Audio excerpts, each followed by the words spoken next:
attention of the Honourable Minister for Railways towards a very important and specific issue.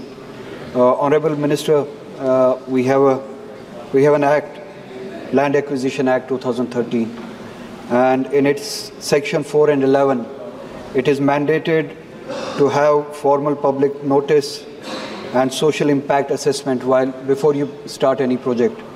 और कश्मीर में existing lines के अलावा 2 lines शुरू की जा रही है, उनका असेसमेंट किया जा रहा है। एक अवंतीपुरा से शोपियां तक पुलवामा डिस्ट्रिक्ट को इन्वॉल्व करता है, और दूसरा एक जो असेसमेंट बताया जा रहा है कि किया गया है वो अनंतनाग से पहलगाम तक। ये 2 लाइंस जो है विदाउट एनी प्रायर नोटिस शुरू की गई, असेसमेंट की गई है, और without any assessment of social impact. Social impact इसका आप इस बात से अंदाज़ा लगा सकते हैं कि ये इम्पैक्ट करता है एग्रीकल्चर और हॉर्टिकल्चर लैंड को, which amounts to almost, if I am not wrong, 288 hectares of land, जहाँ पे एप्पल हॉर्टिकल्चर के ज़रिए एप्पल के सेब के पौधे लगाए गए हैं। कुछ उसमें से 50 साल पुराने पौधे हैं, और इट टेक्स डेकेड्स, 20 साल 30 साल लग जाते हैं पौधे बड़े होने में before it comes to productivity, जब इसकी प्रोडक्टिविटी शुरू हो जाती है। और जो ये हॉर्टिकल्चर है, it provides employment to 35 lakh people in Kashmir, which is equivalent to almost 23% of the whole population. तो आप लाइंस वहाँ से ले जा रहे हैं जहाँ से हॉर्टिकल्चर इम्पैक्ट होता है, सेबों के दरख्त इम्पैक्ट होते हैं, 288 हेक्टेयर्स ऑफ लैंड जो है इम्पैक्ट हो जाता है। सो आई फेल टू अंडरस्टैंड विद किसकी डिमांड पे। मैंने वहाँ पे लोगों से पूछा जो प्रोटेस्ट करने के लिए निकले हैं, अपने फील्ड्स को बचाने के लिए, अपने एग्रीकल्चर लैंड को बचाने के लिए। मैंने पता किया कि ये डिमांड कहाँ से आई कि हमें अवंतीपुरा से शोपियां एक लाइन लेनी है। लोकली वहाँ पे जो लोकल पॉपुलेशन है, जहाँ तक मैंने पता किया, कोई डिमांड है नहीं। इसी तरह से पहलगाम तक लाइन लेने में ये डिमांड कहाँ से आई?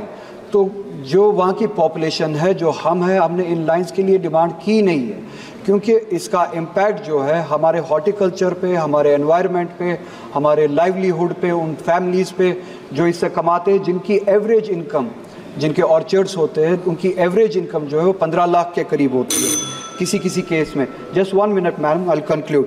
तो विदाउट अ डिमांड एक लाइन की जो सर्वे जो है शुरू की जाती है, हमारी डिमांड ही नहीं है कि इस लाइन को शुरू किया जाए, कोई रिक्वायरमेंट ही नहीं है।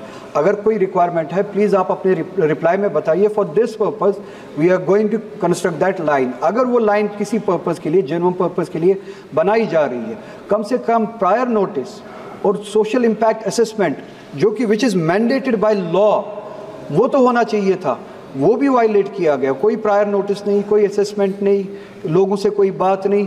एक लाइन खींची जा रही है, एक सर्वे किया जा रहा है जहाँ से इतने सारे ऑर्चर्ड्स, एग्रीकल्चर लैंड जो है वो इम्पैक्ट हो रहा है। अगर इस तरीके से किया जा रहा है तो I equate it to a colonial project. कोई डेमोक्रेटिक किसी गवर्नमेंट का प्रोजेक्ट नहीं है। अगर इन सब चीज़ों को वायलेट करके इस तरह का प्रोजेक्ट आप बनाना चाहते हैं, it's equivalent to a colonial project. आप मेहरबानी करके ये जो लोगों के सर, मैं एक स्पेसिफिक क्वेश्चन मंत्री साहब से पूछना चाहता हूं कि हमारा जो जम्मू कश्मीर है, वहाँ सर्दियों में माइनस टेम्परेचर होता है, 12 से 15 घंटे का वहाँ पावर कट है।